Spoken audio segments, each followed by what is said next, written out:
Hi Year 10. Today we're doing lesson 1 of booklet 2 and we're looking at how Barrett Browning uses language, form and structure to present her ideas in Sonnet 29. So I'm just going to recap the form of a sonnet. So it's a 14-line poem and its theme is normally love. But the interesting thing that you perhaps don't know is that it originated with an early Renaissance poet called Petrarch. The story goes that Petrarch fell in love as a young man with a beautiful golden-haired girl called Laura he saw for the first time in a church across the aisles. It was love at first sight. And he spent like years writing literally hundreds of sonnets for her.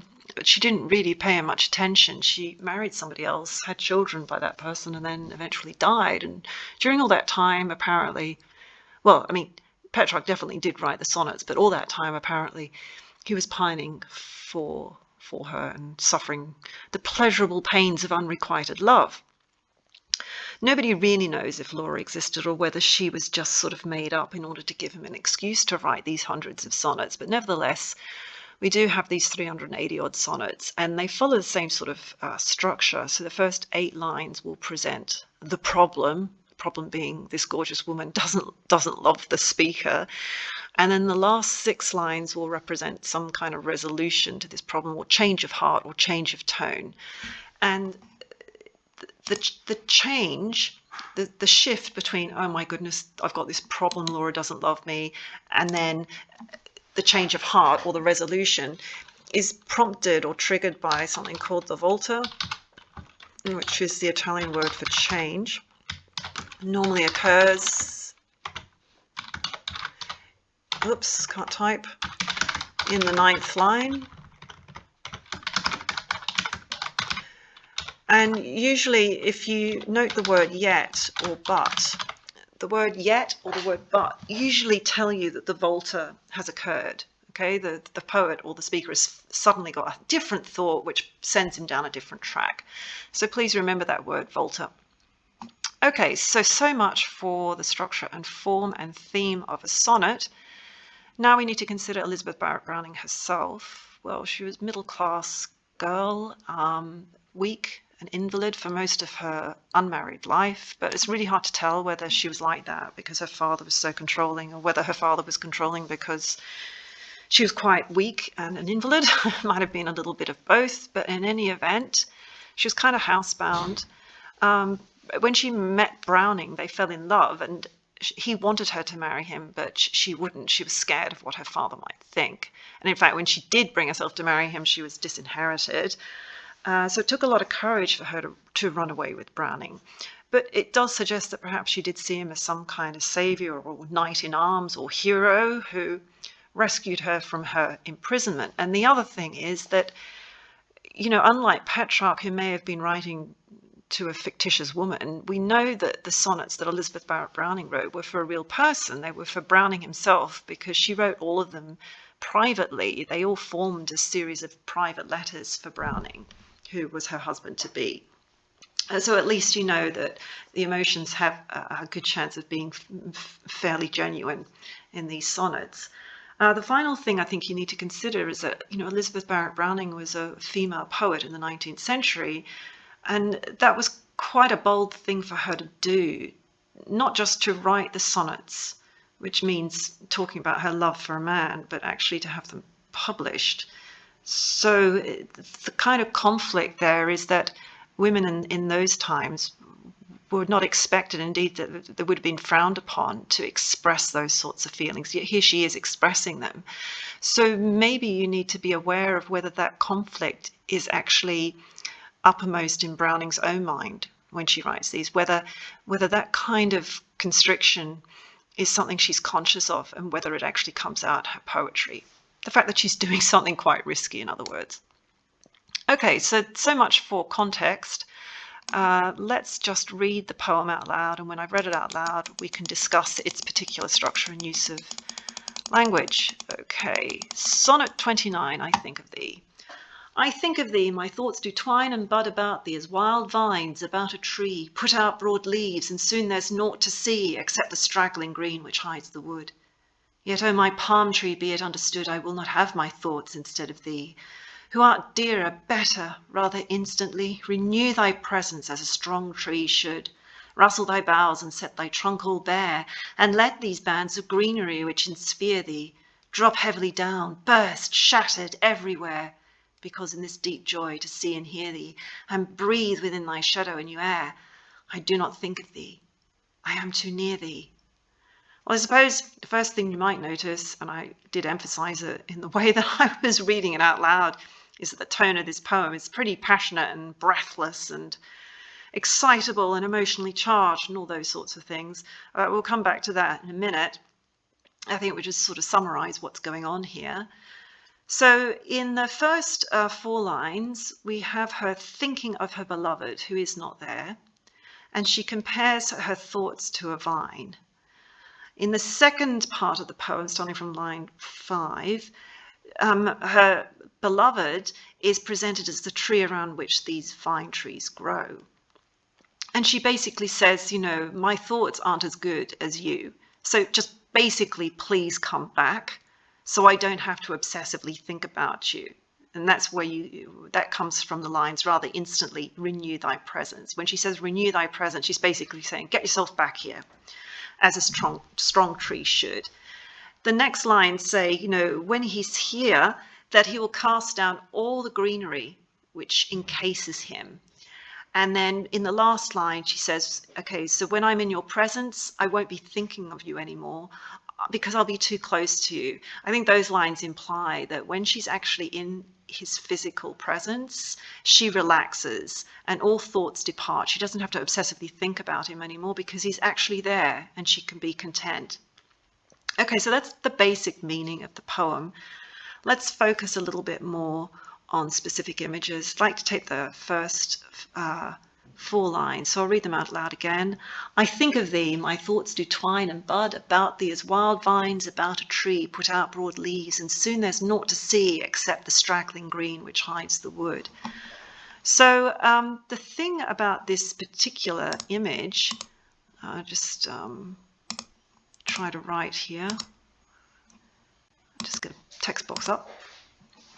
Okay, so the image of the woman as vines and man as tree is a trope. Okay, well, no, not that, it's a trope. And what a trope is a stock image that's used and reused by poets down the years. In fact, this idea of submissive, weak, feeble woman needing a strong prop to support her in her husband is as old as Shakespeare and probably before. But the interesting thing about the way that Elizabeth Barrett Browning presents the vines in these lines is that they do not seem particularly passive or submissive. They seem very energetic and capable of amazingly, almost magically swift growth. In fact, the first 4 lines come across as sort of like a time-lapse photography. We've got my thoughts do twine and bud about thee as wild vines about a tree put out broad leaves, and soon there's naught to see except the straggling green which hides the wood. This poor passive tree is suddenly, almost instantaneously, hidden by this magically fertile overwhelmingly swift growth of the wild vines, which wild vines in itself suggests that there's no rules that can bind this vine down. So strangely enough, the trope that presents men as full of strength and vines as weak, as needing a prop, is kind of inverted in these first 4 lines. It's the vines that seem to have this wild energy and the poor tree which seems in need of assistance.